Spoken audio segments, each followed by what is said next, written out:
Hi viewers, welcome to our channel. ప్రస్తుతం మనతో పాటు భారద్వాజ్ గారు సీనియర్ జర్నలిస్ట్ ఉన్నారు. వారితో ఒకసారి మాట్లాడదాం.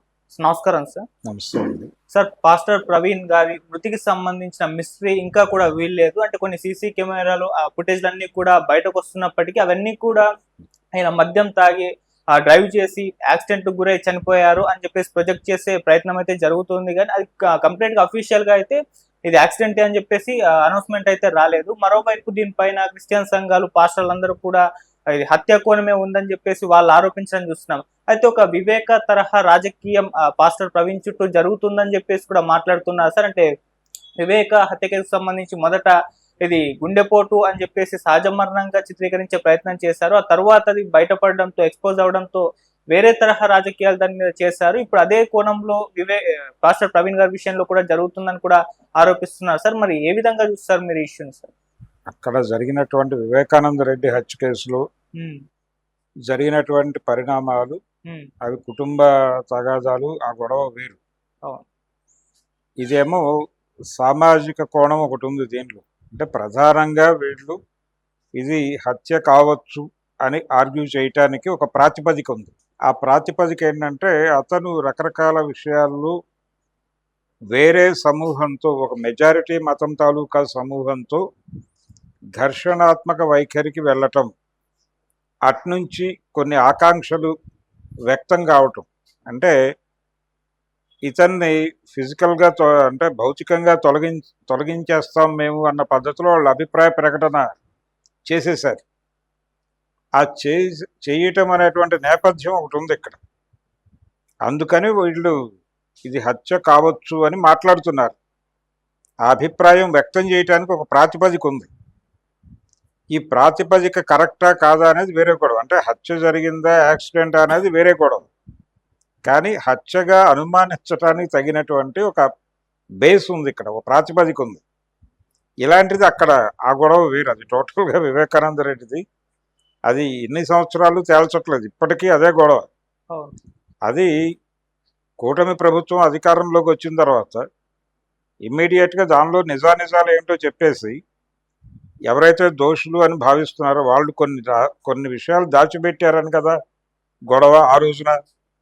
ఏది, జగన్మోహన్ రెడ్డి దర్యాప్తు సంస్థలను ఇన్ఫ్లుయెన్స్ చేసి కేసును పక్కదారి పట్టిస్తున్నాడు, అది వివేకానంద రెడ్డి కుటుంబ ఘర్షణగా మార్చే ప్రయత్నం చేస్తున్నాడు, ఆయనకి వేరే వివాహం అయి ఉండటం, ఆ వివాహానికి ఒక కుమారుడు ఉండటం, ఆ కుమారుడు లీగల్ హైర్ అయితే ఈ ఆస్తిలో మేజర్ భాగం అతని వైపు వెళ్ళిపోతే తమకి దక్కేది తక్కువ అనే ఉద్దేశంతో కూతురు అల్లుడు ఈ హత్య ప్లాన్ చేశారు అనేటువంటి ఒక ప్రాతిపదికని కల్పించే ప్రయత్నం జరిగింది జగన్మోహన్ రెడ్డి వైపు నుంచి.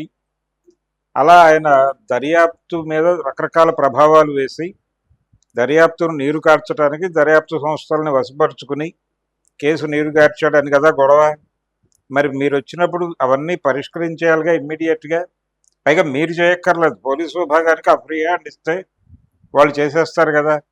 ఆ రోజున ప్రధాన ముద్దాయి, ఆ రోజునే కాదు ఈ రోజుకి తెలుగుదేశం మీడియా చాలా బలంగా మాట్లాడుతున్నది. అంటే మొన్న కోర్టు అభిప్రాయపడిన పద్ధతుల్లో, అంటే కోర్టు కొన్ని ప్రశ్నలు లేవనెత్తింది ఈ హత్య నేపథ్యంలో, ఏమిటింత డ్రాగ్ అవుతోంది అని.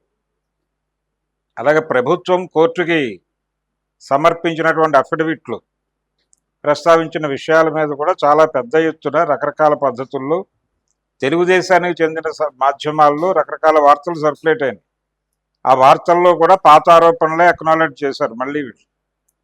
అంటే దీనిలో కడప ఎంపీ అవినాష్ పాత్ర కీలకమని, ఆయన చిన్నపిల్లోడు అమాయకుడు అని మాట్లాడిన జగన్ బేసికల్గానే ఈ కాన్స్పిరసీలో భాగస్వామని, ఇలా రకరకాల అంశాలు సర్క్యులేట్ అయినాయి. ఇంత స్పెక్యులేషన్ చేయటం కన్నా అసలు వాస్తవాలు ఇవే అని చెప్పి ప్రకటించేసి ఇమ్మీడియట్గా వాళ్ళిద్దరిని లోపలేసేయచ్చు కదా. ఎందుకు తాత్సారం చేస్తున్నారు? ఎందుకు ఆయన్ని, అంటే ఆ రోజున వాళ్ళ ప్రభుత్వం ఉంది కాబట్టి ఆయన విచారణకు సహకరించలేదు. సిబిఐ వాళ్ళు మరొకళ్ళు వచ్చినప్పటికీ వాళ్ళకు దొరకలేదు, వాళ్ళ తల్లిగారికి బాగాలేదనో మరొకరికి బాగాలేదనో తప్పించుకుని తిరిగాడని ఈ ఆరోపణలన్నీ చేశారు అప్పట్లో. మరి ఇప్పుడు అవన్నీ చేయడానికి కుదరదు కదా. మీరు ఇమ్మీడియట్గా దర్యాప్తు చేసి 2 నిమిషాల్లో కేసు ముగించి లోపలేయచ్చు కదా. అదే కోరుతోంది ఆవిడ కూడా, సునీత గారు. వాళ్ళు కంప్లైంట్ చేసినట్టుగా వీళ్ళ కుటుంబ వ్యవహారమా, వాళ్ళే చేశారా, లేకపోతే ఆయన రాజకీయంగా అడ్డు తొలగించుకోవటానికి జగన్మోహన్ రెడ్డి గారు పన్నిన కాన్స్పరసీనా, లేకపోతే అవినాష్ సారథ్యంలో వచ్చినటువంటి డిజైనా, లేకపోతే ఇది బెంగళూరు సెటిల్మెంట్ తాలూకా డబ్బుల పంపిణీలో తలెత్తిన వివాద నేపథ్యమా? ఇదేదో తేల్చేసి చెప్పేస్తే అయిపోతుంది కదా ప్రపంచానికి. ఎందుకు దాన్ని ఇంత నానబెడుతున్నారు ఎన్ని సంవత్సరాలు బట్టి? ఆయన హత్య జరిగినటువంటి సందర్భంలో ఏ ప్రభుత్వం అయితే ఉందో ఆ ప్రభుత్వం మళ్ళీ అధికారంలోకి వచ్చింది. తెలుగుదేశం హయాంలోనే ఈ హత్య జరిగింది. ఇప్పుడు తెలుగుదేశం పార్టీ సారథ్యంలో ఉన్న ప్రభుత్వం అధికారంలోకి వచ్చింది. మరి ఎప్పుడైనా సాల్వ్ చేయాలి కదా. టైం తక్కువ ఉంది, ఇంకా 3-4 ఏళ్లలో ఈ కథ ముగుస్తుంది. ఈలోపు కనీసం ఈ కేసుకు ఒక క్లారిటీ ఇచ్చే అవకాశం ఉందా లేదా అనేటువంటి సందేహాలు వ్యక్తం అవుతున్న పరిస్థితి. అది ఎప్పటి వరకు అయితే సెటిల్ కాదో అప్పటి వరకు రకరకాల స్పెక్యులేషన్స్ దాని చుట్టూ నడుస్తాయి. ఇప్పుడు ఈ విషయంలో కూడా అదే, పాస్టర్ ప్రవీణ్ విషయంలో కూడా మీరు అది ఎందుకు ఓపెన్ చేయటం లేదు? అతనికి అంటే పోస్ట్ మార్టం రిపోర్ట్లో అతను తాగాడా లేదా ఇవన్నీ బయటకు వచ్చేస్తాయి కదా. ఎందుకు దాన్ని ఓపెన్ చేయటం లేదు? ఈ వీడియోలతో ఎందుకు అతని క్యారెక్టర్ అసాసిన్ చేసే ప్రయత్నం చేస్తున్నారు? క్యారెక్టర్ అసాసినేషన్ అనే దానికంటే కూడా ఒకవేళ ఆయనకి ఆ హ్యాబిట్ ఉంటే అది తప్పేం కాదు. ఎందుకంటే అమ్ముతున్నారు, కొనుక్కుంటున్నారు, తాగుతున్నారు, రకరకాల వ్యక్తులు తాగుతున్నారు. ఫలానా వారే తాగాలి, ఫలానా వారు తాగకూడదు అనేది ఉండదు. ఒక ప్రోడక్ట్ రెడీ అయ్యాక సమాజంలో ఉన్నటువంటి అన్ని సెక్షన్స్ దాన్ని తాగాలనే మార్కెట్ కోరుకుంటుంది. మార్కెట్ని మించిన దేవుడు లేడు. ఆడపిల్లలు ఎందుకు సిగరెట్లు తాగుతున్నారు, ఆడపిల్లలు ఎందుకు మంది తాగుతున్నారు అని గొడవపడుతున్నారు. కానీ ఒక సెగ్మెంట్ ఒక ప్రోడక్ట్కు దూరంగా ఉండటాన్ని మార్కెట్ అంగీకరించదు. ప్రతి ఒక్కరూ కన్జ్యూమ్ చేయాలి, దాన్ని నిత్యావసరంగా మార్చాలి. ఇక్కడ నైతికత మరొకటి అనేది ప్రమాణాలు కాదు. మార్కెట్కి ఈ సెంటిమెంట్స్, ఈ గొడవలు లేవు. అందుకని అకార్డింగ్ టు మార్కెట్ మాన్యువల్ ఎవరైనా తాగొచ్చు. కాబట్టి ఆయన కూడా తాగాడు, తప్పేం లేదు కదా. దానిలో అడ్మిట్ చేస్తే అవుతుంది. ఆయనకు తాగుడు అలవాటు లేదని చెప్తున్నారు ఒకవైపు, క్రైస్తవ సమాజం నుంచి అభిప్రాయం వ్యక్తం అవుతోంది. రెండో వైపు పాస్టర్లు ఎప్పుడైనా అకేషనల్గా వాళ్ళు విదేశీ కూడికలు ఏమైనా జరిగినప్పుడు అప్పుడు ఏదైనా వైన్ లాంటివి తీసుకుంటారు తప్ప మిగిలిన సమయాల్లో మాదక ద్రవ్యాల జోలికి వెళ్ళరు అనేది కూడా కొంతమంది పాస్టర్లు చెప్తున్నారు. అవన్నీ నిజమే కావచ్చు, అకార్డింగ్ టు రూల్స్ ఉండేవాళ్ళు ఉంటారు. కానీ పర్సనల్ లైఫ్లో వాళ్ళు అనుకున్న పద్ధతిలో కొన్ని సందర్భాల్లో జీవించడం కూడా జరుగుతుంది. అలా జీవించి ఉండొచ్చు కదా అతను. దాన్ని అడ్మిట్ చేస్తే పోయేదేమిటి? అది కూడా ఆలోచించాల్సిన విషయమే. దాన్ని పట్టుకుని అతను తాగాడు అనే దాన్ని చాలా ప్రముఖంగా ప్రస్తావించే ప్రయత్నం చేస్తున్నారు ఇప్పుడు. అది ఇష్యూ కాదండి, ఆయన తాగితే తాగుండొచ్చు అంటే ఇవన్నీ బయటకు వెళ్ళిపోతాయి. అప్పుడు మళ్ళీ అసలు విషయం ముందుకు వస్తుంది. అతను తాగాడా లేదా ఇవన్నీ కాదండి విషయాలు.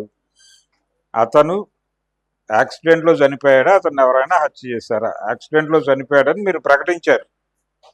మీ ప్రకటన తప్పని క్రైస్తవ సమాజం గొడవ చేసింది. వారికి మీరు చెప్పే సమాధానం ఏమిటి అనేదే ప్రశ్న.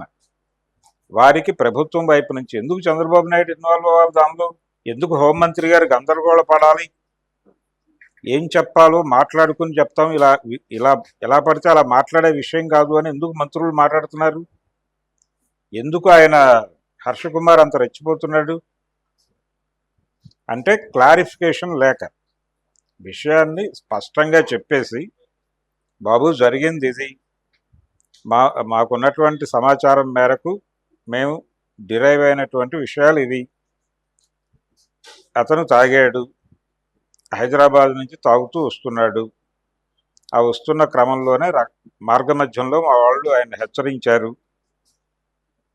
ఈ హెచ్చరిక చేయటం దగ్గర కూడా ఒక గందరగోళం కనిపిస్తుంది. అంటే విజయవాడలో ఆయన 3 to 4 hours స్టే అయ్యాడు అనేది మొదట ఒక హడావిడి చేశారు. ఇప్పుడు ఆ సందేహానికి ఒక నివృత్తి దొరికింది. అక్కడ ఒక ట్రాఫిక్ ఎస్ఐ గారు ఈయన పడిపోయిన తర్వాత సెల్ఫ్ యాక్సిడెంట్ అంటున్నారు దాన్ని, ఆయనే నడపలేక పడిపోవటం వలన ఆ చుట్టుపక్కల వాళ్ళు వచ్చి లేపి పక్కన కూర్చోబెట్టారు ఆయన్ని. ఎక్కడ రామరపాడు, నిడమానూరు ఆ ఏరియాలో ఏదో పార్క్ ముందు జరిగింది. జరిగినప్పుడు ఆయన్ని ఆ పార్క్లో కూర్చోబెట్టారు అన్నారు. మీరు ఇమ్మీడియట్గా ఆ బండి తీసి సరెండర్ చేసుకోవాలి కదా, ఆయన తాగున్నాడు అనే విషయం మీకు అర్థమైతే ఆ బండి వాళ్ళ దగ్గర పెట్టుకుని, అయ్యా జనరల్గా డ్రంక్ అండ్ డ్రైవ్లో జరిగేది ఏమిటి, ఎవరైనా దొరకగానే అతని మీద కేసు ఫైల్ చేస్తారు, అతనికి ఒక చలానా ఇచ్చేస్తారు. ఇచ్చిన తర్వాత అతను తాగి ఉన్నాడు కాబట్టి అప్పుడు బండి నడపలేడు, కాబట్టి బండి సరెండర్ చేసుకోవాలని ఏం లేదు. అతను నడపలేడు కాబట్టి ఎవరైనా అతను ఇంకో డ్రైవర్ని ఏర్పాటు చేసుకుంటే బండి ఇచ్చి పంపించేస్తారు. అతనితో పాటు ఉన్నటువంటి మరో వ్యక్తి ఎవరైనా తాగని పరిస్థితుల్లో ఉంటే అతనికి బండి ఇచ్చేస్తారు. అతను మాత్రమే ఉన్న సందర్భాల్లో అతను తాగాడు కాబట్టి బండి నడపలేడు కాబట్టి అతని నుంచి బండి తీసుకుని స్టేషన్లో పెడతారు. మర్నాడు ఉదయం అతను వచ్చి సదరు దానికి సంబంధించిన డాక్యుమెంట్స్ ప్రదర్శించి ఆ బండి తీసుకెళ్ళవచ్చు. బండి తీసుకోవడం అనేది పోలీసుల ప్రోగ్రాం కాదు. కానీ తాగిన సందర్భంలో డ్రైవింగ్ ఎంకరేజ్ చేయకుండా ఆ బండి తమ కస్టడీలో పెట్టుకుని మర్నాడు తాగని పరిస్థితుల్లో ఆ వ్యక్తి వచ్చినప్పుడు ఇచ్చేస్తారు. లేదు అప్పుడే ఎవరైనా ఆల్టర్నేటివ్ డ్రైవర్ని ఏర్పాటు చేసుకోగలిగితే ఇచ్చేస్తారు. ఇది కదా జరిగేది, రోజువారీ రోడ్డు మీద చూస్తున్నాంగా మనం.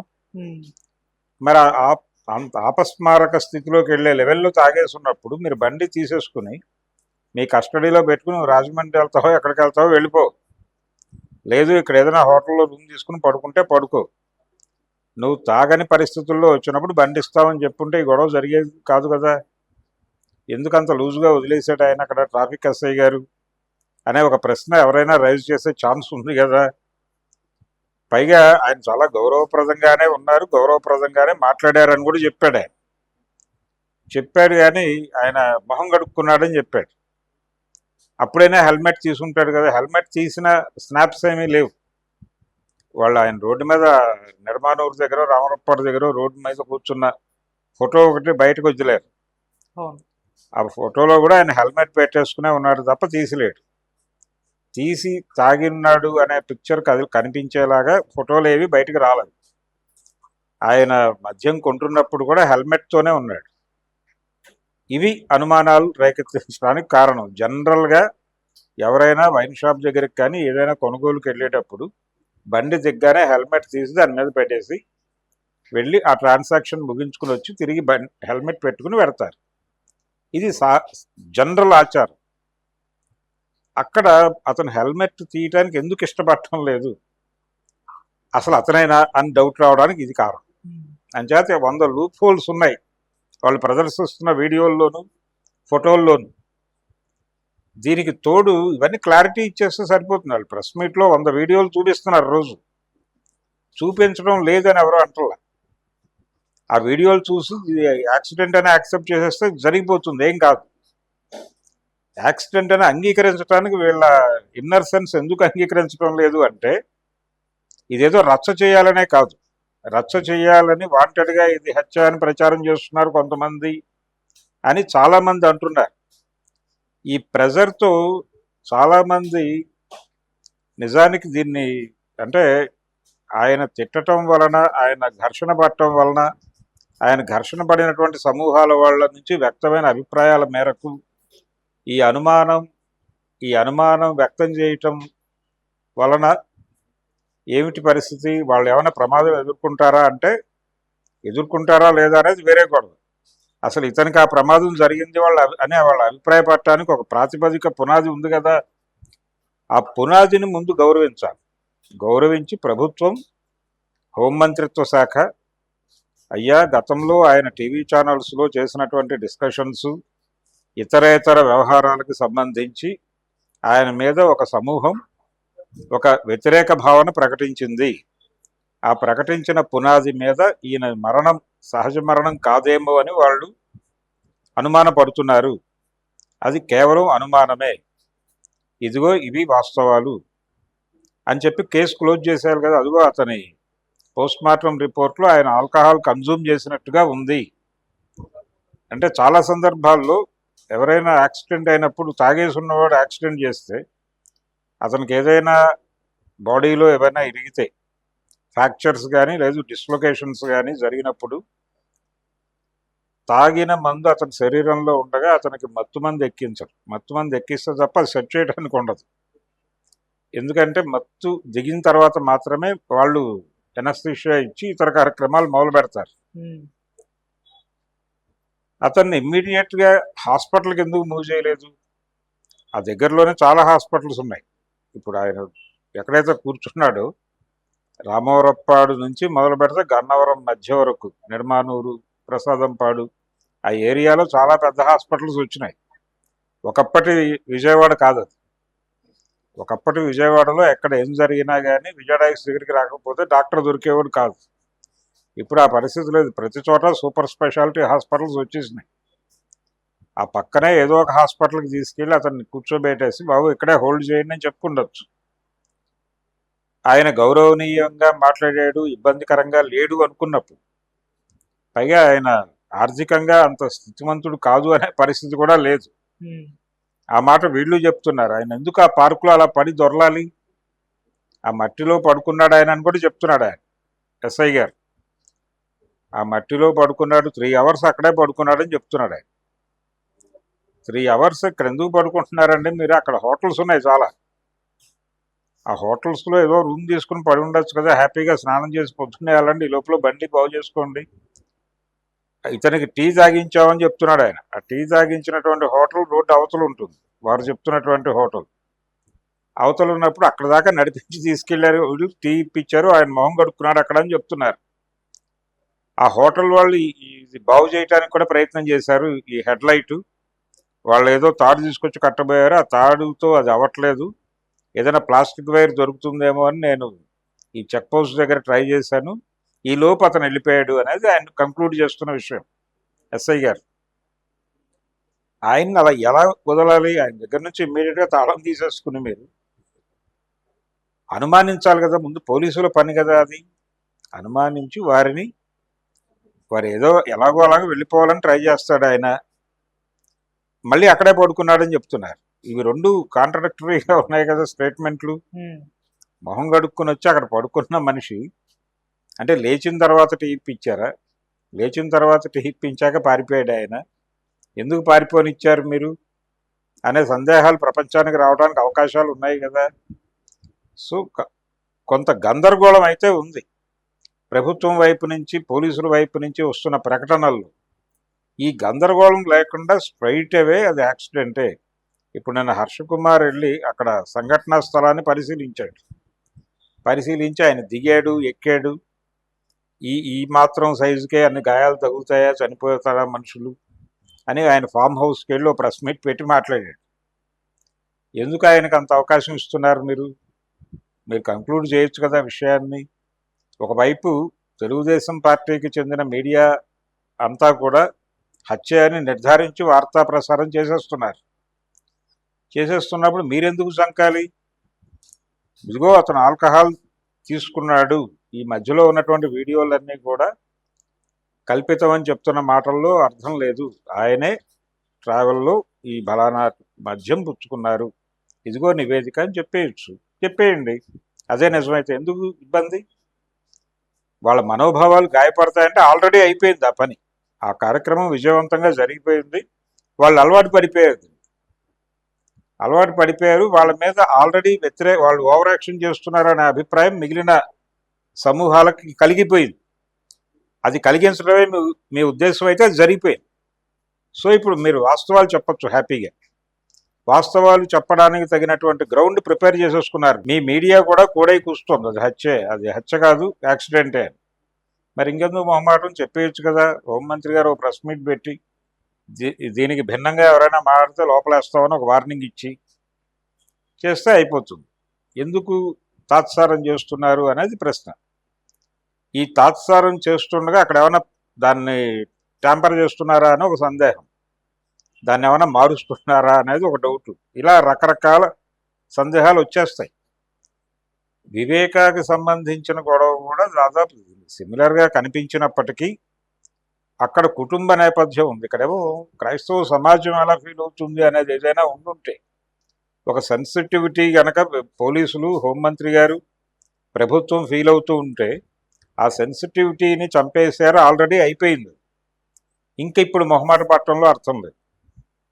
జరగాల్సిన నష్టం జరిగిపోయింది. వాళ్ళ ఆవేశం ఏదో వాళ్ళు పడిపోయారు. వాళ్ళ ఆవేశం మీద ఇతర సమూహాలు కూడా మాట్లాడేస్తున్నారు ఓపెన్గానే.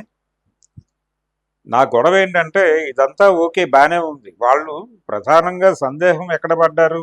హిందుత్వ వేదికల నుంచి ఏదైనా ఇది జరిగిందా అనేది ఒక డౌట్ వాళ్ళు ఎక్స్ప్రెస్ చేశారండి. ఇప్పుడు అవే సమూహాల నుంచి రకరకాల మీమ్స్, ట్వీట్లు, రకరకాల పోస్టులు పెడుతున్నారు కదా, కర్మ ఎవరిని వదిలిపెట్టదు అని. ఆ కర్మ ఎవరిని వదిలిపెట్టదని పోస్టులు పెట్టడం అనేది సరైనది కాదని ప్రభుత్వం నుంచి ఒక ప్రకటన రావాలి కదా. కనీసం అధికార పార్టీని భుజాన మోస్తున్న మీడియా అయినా మాట్లాడాలి కదా. ఎందుకు మాట్లాడట్లేదు? ఎందుకు నాలుగు జేబులో పెట్టుకుని తిరుగుతున్నారు వీళ్ళు? ఆ విషయంలో వాళ్ళు చేస్తేనేమో శృంగారం, ఊళ్ళో వాళ్ళు చేస్తే ఇంకోటే. ఎందుకు అలా బిహేవ్ చేస్తారు? ఇది కదా అభిమానాలకు తావిచ్చే వ్యవహారం. గతంలో పవన్ కళ్యాణ్ గారు తిరుపతి లడ్డూ టైంలో ఒక మాట అన్నాడు, ఇదే గనక ఇలాంటి అన్యాయమే క్రైస్తవులకి కానీ ముస్లింలకు కానీ జరిగితే ఈ సమాజం ఊరుకుంటుందా? తిరుపతి లడ్డూలో అదేదో కలిపారని మేము అంటుంటే ఎవరూ పట్టించుకోవట్లేదని మాట్లాడేట్టుగా ఆయన. మరి ఇక్కడ జరుగుతుంది ఏంటి? అందుకని కొంచెం పద్ధతిగా ఇన్వెస్టిగేషన్ కంక్లూడ్ చేసి తొందరగా విషయం చెప్పేస్తే ఎవరికి వాళ్ళు ప్రశాంతంగా ఉంటారు. అది తప్ప రైట్ అనేది వేరే కూడా. మీరు ఒక అభిప్రాయ ప్రకటన చేసేసి ఇది వాస్తవం అని మీరు ఒక కంక్లూడ్ చేసి దీనికి ఒక చట్టపరమైన ముగింపు ఇచ్చేస్తే దాని మీద ఘర్షణ పడే వాళ్ళు ఎవరు ఉంటే కోర్టుకి వెళ్ళి ఘర్షణ పడతారు. అప్పుడు పరిస్థితి మారిపోతుంది. ప్రభుత్వం నుంచి ముందు విషయం పక్కకి వెళ్ళిపోతే వీళ్ళు చేతులు కడిగేసుకోవచ్చు కదా. ఎందుకు తాత్సారం చేస్తున్నారు? రెండోది నా గొడవ ఏంటంటే, ఓకే తాత్సారం చేశారు, మీ సమస్యలు మీకు ఉండొచ్చు, ముందు దీని మీద వ్యతిరేక కామెంట్లు చేస్తున్న వాళ్ళ మీద చర్యలు తీసుకోండి. చర్యలు తీసుకుంటే కనుక కొంత మానసిక స్థైర్యం వస్తుంది ఆ సమూహానికి, క్రైస్తవ సమూహానికి. ఎవరైతే ఈ ట్వీట్లు చేస్తున్నారో, ఎవరైతే ఈ పోస్టులు చేస్తున్నారో, ఎవరైతే ఓపెన్గా మైకుల ముందుకు వచ్చి ఓవర్గా మాట్లాడుతున్నారో, పాస్టర్ కాదు ప్లాస్టర్ ఇలాంటి మాటలు మాట్లాడుతున్న వాళ్ళని ఇమ్మీడియట్గా లోపలేయాలి కదా. మీరు సామాజిక సమతుల్యాన్ని దెబ్బతీస్తున్నారు, సమాజంలో అనవసరమైన కలతలు రేపుతుంది వీళ్ళు కదా.